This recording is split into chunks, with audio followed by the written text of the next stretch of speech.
민주당이 윤석열 대통령의 처가 리스크를 부각시키고 있습니다. 민주당은 소위 쌍특검을 추진 중인데요. 김건희 여사 주가 조작 의혹 특검법과 대장동 50억 클럽 특검법을 말합니다. 이 중 김건희 여사의 도이치모터스 주가 조작 의혹 특검은 민주당에게는 꽃놀이패라는 분석이 나오고 있습니다. 도이치모터스 주가 조작 의혹의 핵심은 윤석열 대통령의 부인인 김건희 여사와 장모 최은순 씨가 도이치모터스 주가 조작에 가담했다는 것인데요. 경찰은 2013년 도이치모터스 시세 조종 의혹 사건을 내사해 그의 무혐의로 종결합니다. 하지만 지난 2020년 경찰의 내사 내용이 담긴 수사첩보 보고서가 공개되면서 김건희 여사의 주가 조작 관여 논란이 다시금 불거졌습니다.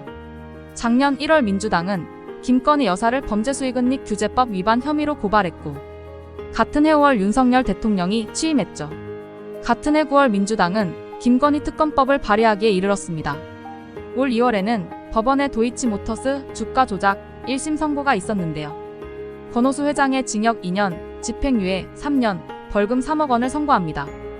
또 김건희 여사에 대해서는 포괄일죄를 일부를 인정했는데요. 김 여사가 연루된 의혹에 대한 공소시효가 남게 돼 김 여사에 대한 수사 가능성을 열어둔 겁니다.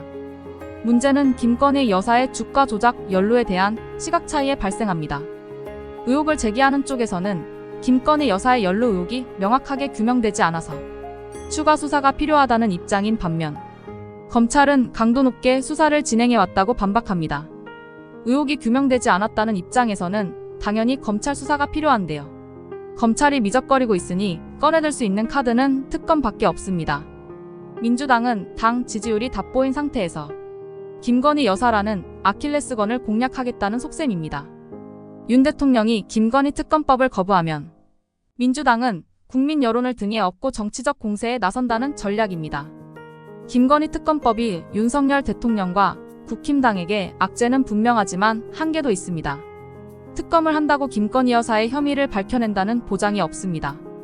일단 민주당이 김건희 특검법을 가결시키는지부터 지켜봐야겠습니다. 민주당은 과연 강공으로 나갈까요? 공갈포로 끝날까요? 토마토픽이었습니다.